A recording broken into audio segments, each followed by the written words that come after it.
Welcome to today's show. I'm Jay Stoyan. Thanks for tuning in today.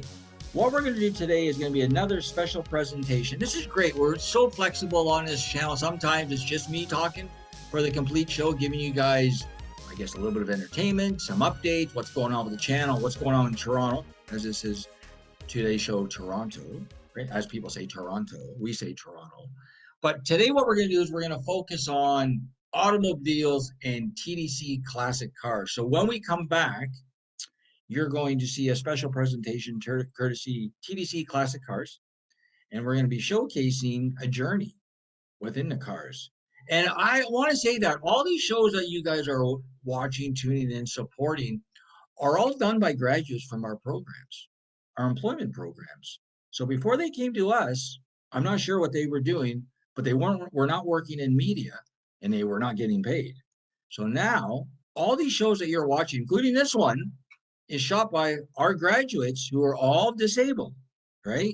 And let me talk a little bit about that because people have asked me in the past, the Disability Channel, how did you come up with that name and why did you come up with that name? Well, myself, I have an illness, so I don't really say I'm disabled. I guess I am, but I have an illness and it's incurable illness. So I'm more on the illness side than the disabled side, if you want to get into the word salad. But when it came to creating the name, I said, I'm going to call it the Disability Channel. Why? Because we are disabled, right? We are disabled. This is why Nate called the Disability Channel. That's not derogatory. That's not, negative Neil name. No, we're disabled. If I called it something else, people would know we're disabled. So I think it's important to say, are you, yeah, I'm disabled. I need support. I'm different than you. I need an opportunity that maybe, I wouldn't get otherwise. So that's why I call it the Disability Channel. It's nothing towards derogatory or disability negative. No, we're disabilities. Give us a chance and we'll show you our abilities, right? That's our tagline. So I just want to I just want to sort of talk a little bit about that. Getting back to what you're going to be seeing after the commercial break is our TDC classic cars. I have a tough one here. Chevelle or Mustang? Oh, I'd love to hear you people out there. Give us your thoughts. A 1970 Chevelle or a fastback bullet style, 68, 67, 69, one of those styles. What would you like? For me, oh, it's kind of hard. I love the fat back of the Chevelle. But when you see a Mustang, the lines on it, the detail, it's just a killer car. It's a killer car. They're both like power galore. So I don't know. I was a Chevelle guy, but I think if I had my choice, I would go Stang. I'd love to hear what you thought. So when we come back, again, you're going to see a special presentation via TDC Classic Car. So stay tuned and we'll be right back with the Today Show.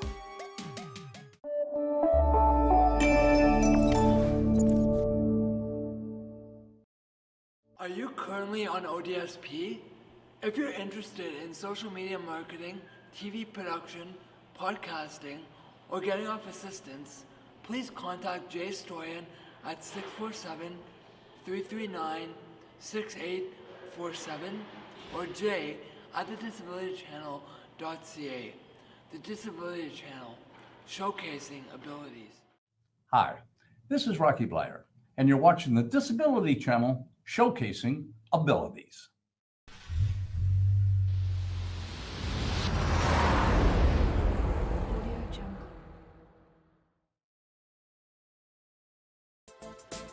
Welcome to TDC and TDC Classic Cars. I'm your host, Jay Stoyan. We're here with owner of Picture Vehicle Specialties, Peter Cullingford. Peter, thanks for being on the show today. Yeah, thanks, Jay, and welcome to our operation.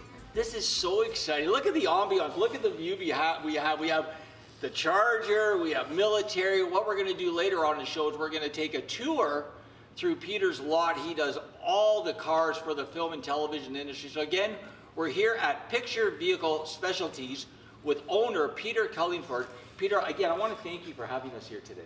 Yeah, no, it's great having you guys out. And I think a lot of people don't know what goes behind the scenes for these shots and things. They don't. We're going to get into in-depth behind the scenes. What I want to do is first introduce you and sort of transition. I know you were a police officer for 30 years, so thank you for your service. Yeah, thanks, Jay. We love the cops. We love the blue. So we love the cops. So I want to thank you. But what I wanted to do is sort of maybe transition from you being a police officer, which actually in another episode we're going to talk about all the mental health issues attached to being a police officer, because I know there's many. So again, I thank you for that. So let's transition how you went from being a 30-year veteran police officer to owning this wonderful car lot here. So take it away, Peter. Yeah, it wasn't an overnight thing. This is about a 15-year process to get to this point. I would say in the mid-2000s, with holidays and things, I'd travel over to Europe and spend some time there. And when I was there, I purchased a military ambulance. It was a Mercedes truck, and somebody had converted it to a camper. And so on my holidays, I'd travel over to Europe and get in the truck and drive around all over the place, go to Italy and France. And that was for fun. And that was for fun, yeah. Yep. Spend a few weeks doing that. And but as time went on, the fuel prices started to climb, and it wasn't the most fuel efficient vehicle. So I decided to ship it to Canada. And I was working on a film set one night as a police officer, and someone said, I was telling them about this truck, and they said, you should show them this truck. They'd probably be able to use this in film. And at the time, they were just starting up to film a Marvel show. It was The Hulk with Edward Norton. And so I went and saw the production, and the person who would be in charge of the picture car program would be the picture car coordinator. So that person is hired by the studio to be in charge of the cars for the show and the look of what they want for the show. And so then, went in and saw them, and they're like, yeah, we could use that vehicle. It would be great. We'll make it look like a military truck or something. And so they ended up renting it for a couple of months from us. That's like right time, right place, but not even something that you plan to do. Like, wow, serendipity. How crazy is that? Yeah, totally not on the radar to do something like that. And I didn't understand or know about that type of the part of the business either. So again, tell our viewers, so basically in a nutshell, when people like Fast and Furious or Bullet or some other great car film or Band of Brothers, when they're looking for vehicles, could be military, could be a muscle car, could be a cop car. Yeah. That's what they do. They call you, and then, so take us through the process of how that works. So they go through their scripting, and some like they'd be looking at what vehicles to fill the parts, just like an actor would. Okay. Right? And some movies will have a character car. For example, Bullet had the '68 Charger, and this one, we'll talk about this one. Yeah. This is actually a '69, but Pretty close. It's very close, yeah. And so they develop a character car like that. And but then there's like what we specialize in is maybe not necessarily the character car, but the background vehicles. Okay. Right. And as you know, the theme lately has been 80s. Yes. Right? A lot of us grew up in the 80s, and it's the crappy 80s cars are what we have to fill the street. So okay, sure, you see the hero car, which is the primary car, we'll call that, right? Go by, but what do you fill the street with? And those are the cars that are really hard to find, believe it or not. Like there's lots of Chargers, there's lots of Camaros. Lots of regular, everyday cars. Try and find a 1985 minivan.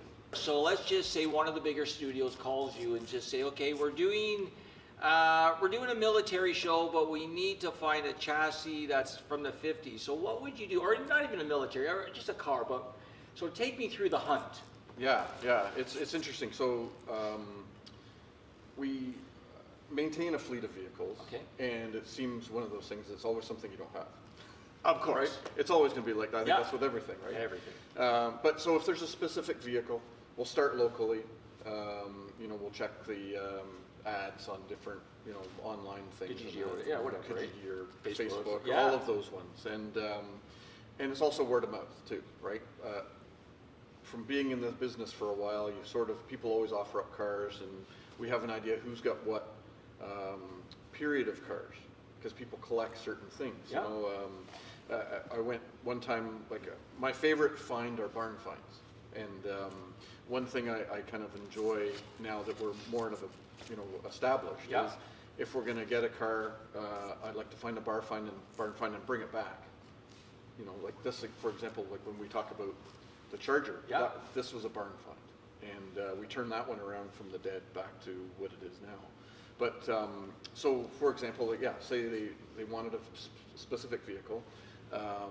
We just did a production that needed a 50s Pontiac. Okay. And so that was, the search went on for that, and it was a very specific car they wanted, and we ended up bringing it from Winnipeg. Winnipeg. Yeah. So. So what would you do? Put a feeler out there and say, hey. Put a feeler out there. Yeah. And you know, there's a lot of different. Well, the internet is the best. Yeah. Best friend. Right? There you go. You can type in a search for pretty much anything you can think of. You're watching TDC Classic Cars. We're going to take a quick break, and then when we come back, we're going to go for a tour.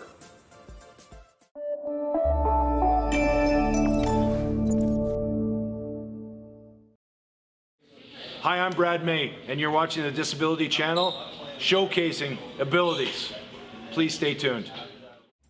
Hi, I'm Christopher Guzak from the Disability Channel, and we support persons with disabilities and veterans in media in conjunction with the Ontario government and our employment programs.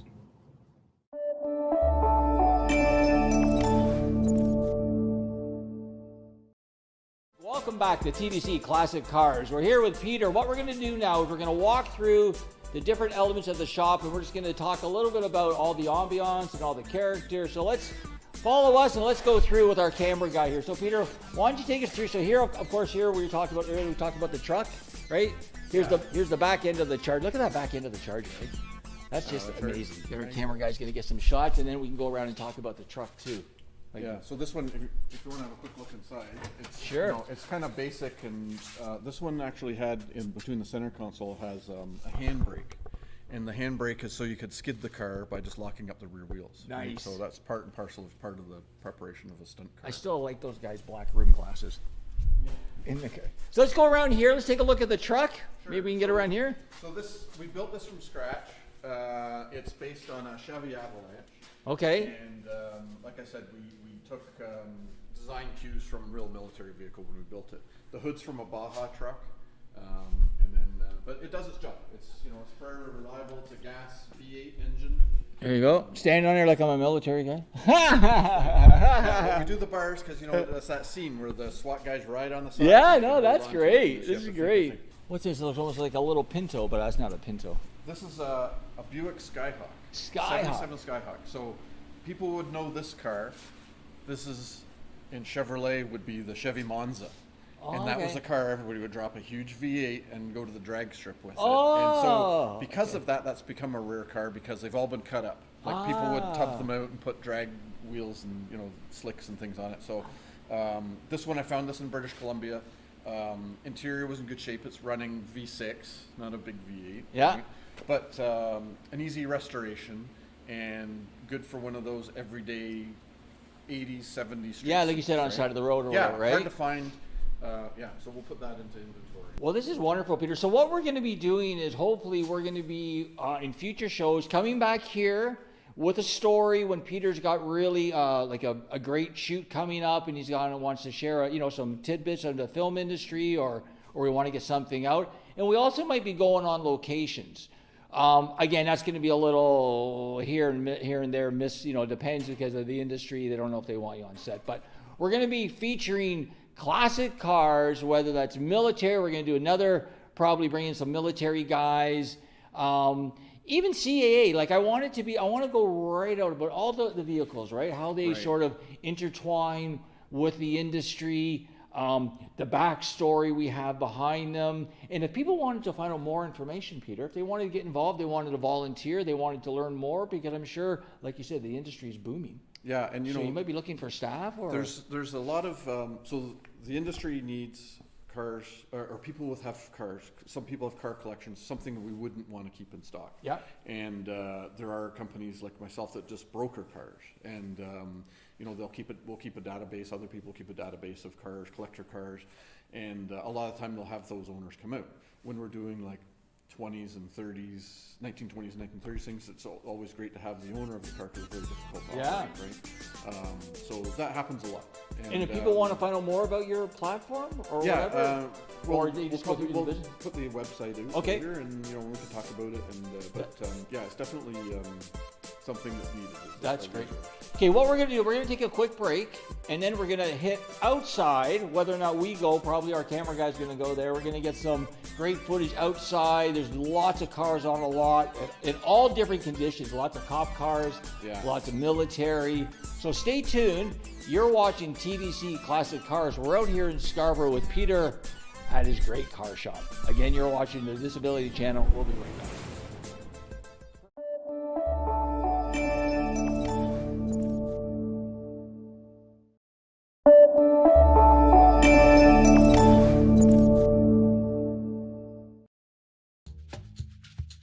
Are you currently on the Ontario Disability Support Program? If you're interested in social media marketing, TV production, podcasting, and or getting off assistance, contact Jay Stoyan at 647-339-6847 or jay@thedisabilitychannel.ca. The Disability Channel, showcasing abilities.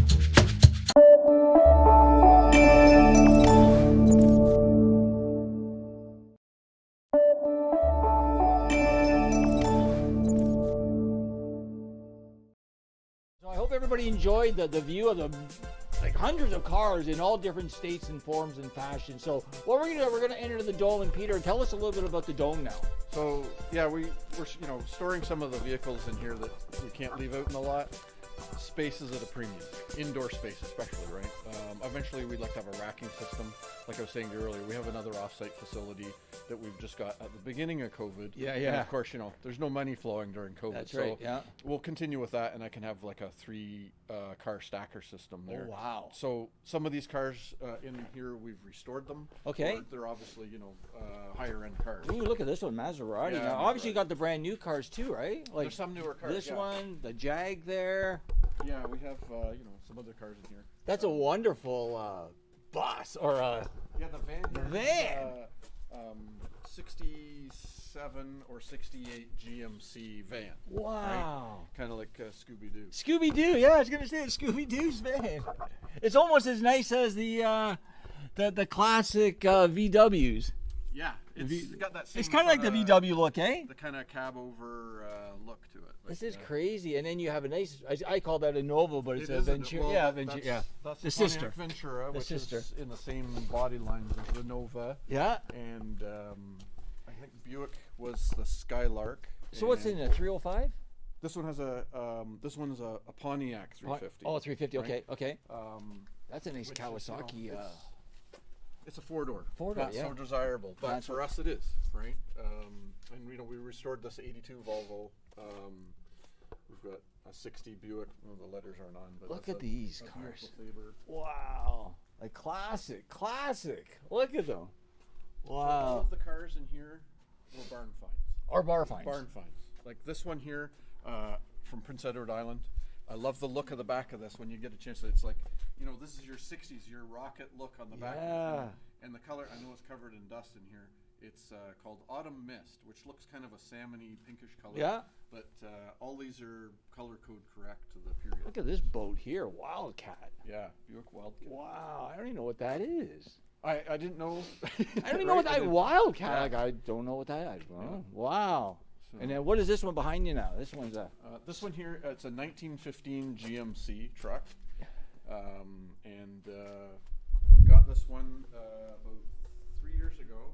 And somebody had converted this, and it has a Mazda diesel pickup truck motor. Wow. And the funny thing is, it almost sounds, when this is running, it sounds like the real deal. Like You know what this is? Right. Beverly Hillbillies. Oh, yeah, that's right. Right, Yeah, I Beverly guess- I guess Hillbillies, it right? would be. I Grainy, don't know right? that, Grainy. But they had the I the seat in the back. Yes. For Ellie Mae. Yeah, Yeah, that's right. yeah. And that one, what's that? Well, that's like Bonnie and Clyde. Yeah, this one's a 34 Chevy. And that was also, like I said, barn find. Yeah. The purists would be angry at us because we've put a 6-cylinder automatic Ford motor in this. So it's a straight 6. It fit in there nicely. It sounds good. But for us, it's more important that runs and drives. Yeah, exactly. Easily, right? Because not too many people can drive manual transmission anymore. This is a nice van. Wow. Pretty fancy. I like this Ford one. Econoline. Yeah, that's a Ford Econoline, eh? Yeah. Wow. And then you got like another what's that? Another It's a Jaguar. That's a Jag XK. Yeah. 2 of those are doubles. we had those for a feature, and one was a stunt car and one was a hero car, and one sort of got crashed, but not really. That's great, Peter. Well, I want to thank you so much for having us out today to your car shop and car lot and told us all about the history of the cars. And we're, like I said, we're going to be coming back to do our car show here with Peter at his shop again. Give the name of your shop again, Peter. We're Picture Vehicle Specialties. There you go. I want to thank everybody for tuning in. I hope you enjoy the walk around with lots of cars, lots of updates. Please join us on social media, the Disability Channel. We're on Twitter, Facebook, linked on Facebook, everywhere, www.thedisabilitychannel.ca. Again, today you're watching TDC Classic Cars, our debut show with Peter at his car shop. Again, Peter? Picture Vehicle Specialties. Thanks for tuning in. We'll see you next time on our Disability Channel.